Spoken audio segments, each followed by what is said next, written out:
Welcome friends, मैं आपके सामने Gaurav Miglani. Price elasticity of demand का ये हमारा वीडियो नंबर 2 है।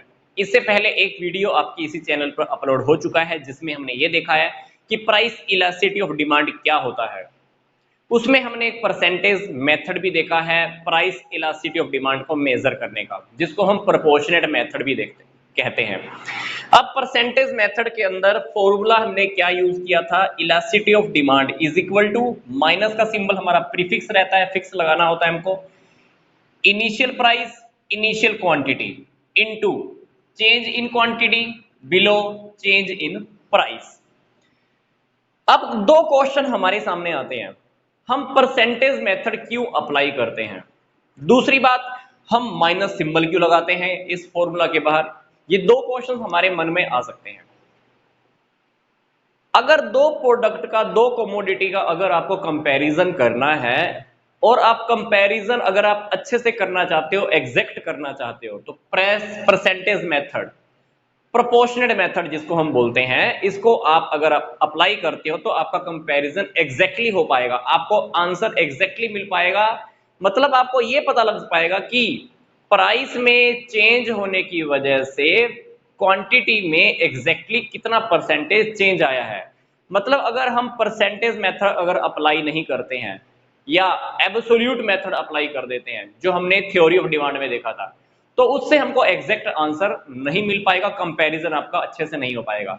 हम एक एग्जांपल के थ्रू देखते हैं। चेयर का प्राइस 10 रुपए से 20 रुपए हो जाता है, क्वांटिटी 50 से 25 हो गई। देखने से क्या लगता है, एब्सोल्यूट मेथड के अकॉर्डिंग अगर देखने से क्या लगता है, ये लगता है कि क्वांटिटी में हाफ हो गया है, क्वांटिटी हमारी आधी हो गई है। टेबल का देखो, टेबल में प्राइस 20 से 10 रुपए हो गया है, बट टेबल की क्वांटिटी की डिमांडेड 25 से 50 हो गई है, मतलब क्वांटिटी डबल हो गई है, दो गुना हो गई है। देखने में तो ऐसा लग रहा है कि हो गई है, पर रियलिटी के अंदर अगर हम क्वेश्चन के अंदर परसेंटेज मेथड अप्लाई करते हैं तो हम दोनों के अंदर कंपैरिजन कर पाएंगे। यहां पर हमको एक अगर कंक्लूजन के अंदर कंपैरिजन करें तो वो हमको अच्छे से नहीं समझ पे आ पा रहा। परसेंटेज मेथड के अंदर देखिए क्या होगा, मैं इन्हीं दोनों टॉपिक के ऊपर परसेंटेज मेथड लगाता हूं। फॉर्मूला हमारा सेम रहेगा, इलास्टिसिटी ऑफ डिमांड चेयर की चेक करते हैं, फॉर्मूले के बाहर माइनस प्रीफिक्स रहेगा। चेयर की मैं बात कर रहा हूं, चेयर के अंदर देखो इनिशियल प्राइस क्या है 10, इनिशियल क्वांटिटी क्या है 50, तो 10 below 50 into change in quantity. Change in quantity कहां से आएगी, Q1 माइनस Q, मतलब 25 माइनस 50 माइनस 2, 25 माइनस 50 करें तो माइनस 25, सॉरी माइनस 25। और अगर इसी तरह से अगर हम डेल पी की बात करें, चेंज इन प्राइस कितना हुआ 20 माइनस 10, 20 माइनस 10 मतलब 10। इसको अब हम फॉर्मुलाइज करते हैं, क्या होगा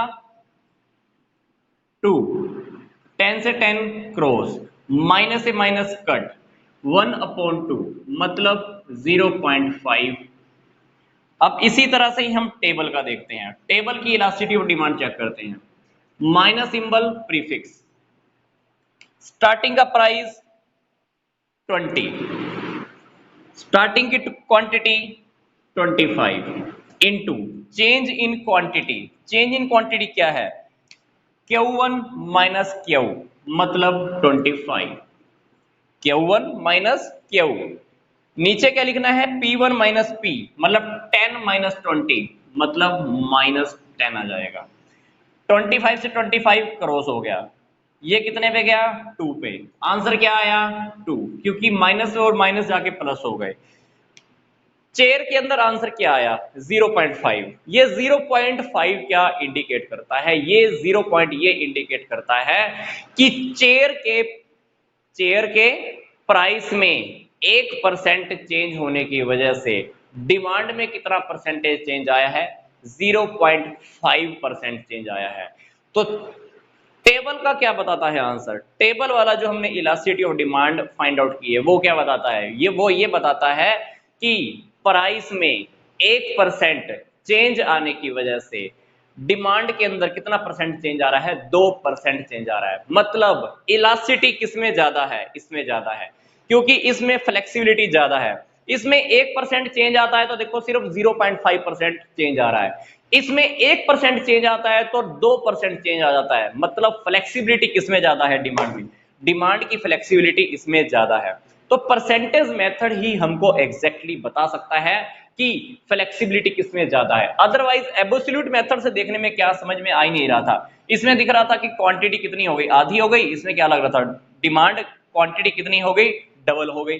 तो उसके अंदर हमको फ्लेक्सिबिलिटी का नहीं पता लग रहा है, इसमें हमको फ्लेक्सिबिलिटी का पता लगा है कि फ्लेक्सिबिलिटी कितनी है। थोड़ा सा इतना सा मैंने खींचा तो इसमें इतना सा चेंज आया। इसमें क्या आया? प्राइस में मैंने इतना सा चेंज किया तो डिमांड के अंदर इतनी फ्लेक्सिबिलिटी आ गई। जैसे इलास्टिक को मैं मान लो मैंने थोड़ा सा खींचा और इतनी ज्यादा खिंच गई हो, that is the elasticity of demand. तो इलास्टिसिटी ऑफ डिमांड इन दोनों के बीच में कंपैरिजन हो रहा है, क्या बता रही है कि इलास्टिसिटी किसमें ज्यादा है? टेबल के अंदर इलास्टिसिटी ज्यादा है, टेबल की क्वांटिटी में इलास्टिसिटी ज्यादा है। अब बात करते हैं कि माइनस सिंबल हम बाहर प्रीफिक्स क्यों करते हैं। देखो अगर हम माइनस सिंबल प्रीफिक्स नहीं करते हैं तो देखो यहां पर भी एक आइटम तो फिर भी माइनस में आ रही थी। माइनस सिंबल मान लो मैंने नहीं लगाया तो एक आइटम तो फिर भी -25 आ रहा था। अगर माइनस सिंबल यहां पे भी ना लगाऊं तो माइनस तो यहां पे भी फिर भी आ रहा था। आंसर क्या हो जाएगा? यहां पे क्या आएगा? -0.5। यहां पे आंसर क्या आएगा? -2 आएगा। मैथमेटिकल क्या कहता है? मैथ के अंदर -2 0.5 से कम होगा। अगर मैं -4 की बात करूं, -4 की बात करूं, इधर मैं -1 की बात करूं, मैथमेटिकल -4 -1 से छोटा है। तो वहां पर हमको क्या लगता है क्वेश्चन में गड़बड़ हो जाएगी कि नहीं हो जाएगी? अभी हमने क्या फाइंड आउट किया कि इलास्टिसिटी इसमें ज्यादा है। अगर मैंने दोनों क्वेश्चन के अंदर अगर माइनस माइनस प्रीफिक्स नहीं किया, दोनों के बाहर अगर मैंने माइनस माइनस लगा दिया, यहां पर भी -0.5, अगर मैंने यहां पर भी अगर -2 कर दिया तो -2 -0.5 से क्या हो जाएगा? छोटा हो जाएगा। वहां पे हमारा क्वेश्चन क्या हो जाएगा? गलत हो जाएगा। इसलिए क्वेश्चन को करेक्ट करने के लिए हमको बाहर माइनस सिंबल पहले से प्रीफिक्स करना होता है। क्वेश्चन के अंदर अगर एग्जामिनर आपको कोई क्वेश्चन देता है, अगर इलास्टिसिटी ऑफ डिमांड आपको क्वेश्चन के अंदर सीधा वो मान लो कोई मैथमेटिकल क्वेश्चन सोल्व करने के लिए दे इसी चैप्टर का, और इलास्टिसिटी ऑफ डिमांड आपको माइनस स्टार्टिंग से ही आपको दे दे -5 दे दे, मान लो इलास्टिसिटी ऑफ डिमांड -5 दे देता है, तो आपको उस क्वेश्चन को सोल्व करते हुए फॉर्मूला के अंदर माइनस प्रीफिक्स करने की जरूरत नहीं है, क्योंकि क्वेश्चन आपका ऑटोमेटिकली सोल्व होकर प्लस में आ जाएगा।